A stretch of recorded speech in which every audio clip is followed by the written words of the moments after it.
what I want to do is introduce my understanding of salvation and inheritance. Now, there are probably a lot of views that I would not go to the stake for.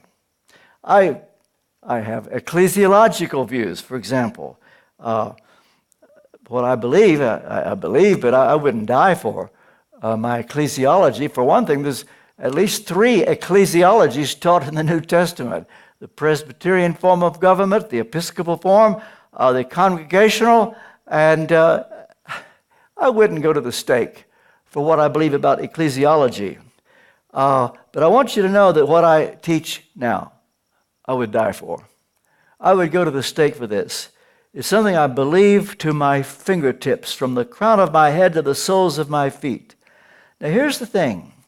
Salvation and inheritance are not the same.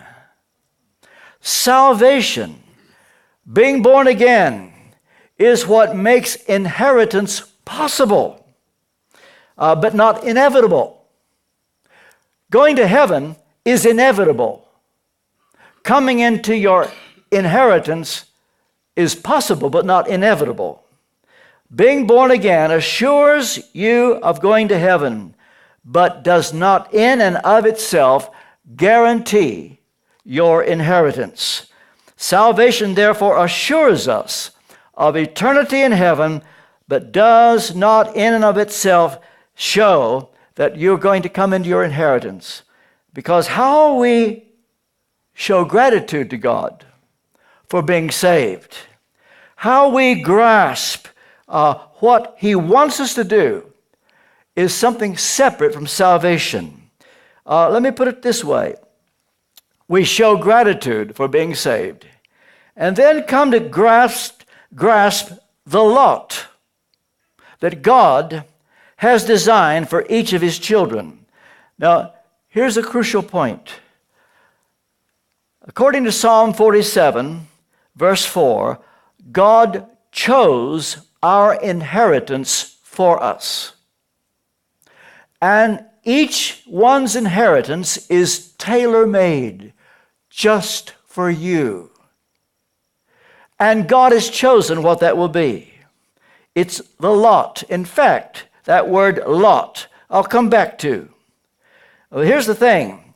Those who are justified, and Abraham is Paul's exhibit A for justification by faith, should discover what their inheritance is, as Abraham did.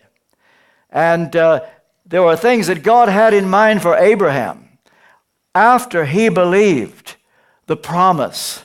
And one of those things was that one day Sarah would conceive and Isaac would be born. That was an inheritance coming down the road. He couldn't have known it then. And for every person I'm looking at here, and for all those who may be watching, God has chosen an inheritance for you, and it's singularly for you. It's exclusively for you. And when God made you, He threw the mold away. And His plans for your life are in detail. As the psalmist put it, if I consider your thoughts toward me, how precious they are, they're like the sand of the sea. Well, how do you come into that inheritance? It's what Abraham had to do. It's what is called persistent faith. Those who are justified will in time see what their inheritance is. And how to please God through persistent faith is the way you come to it. And it is also, as I say, you get it twice, anticipating a reward at the judgment seat of Christ.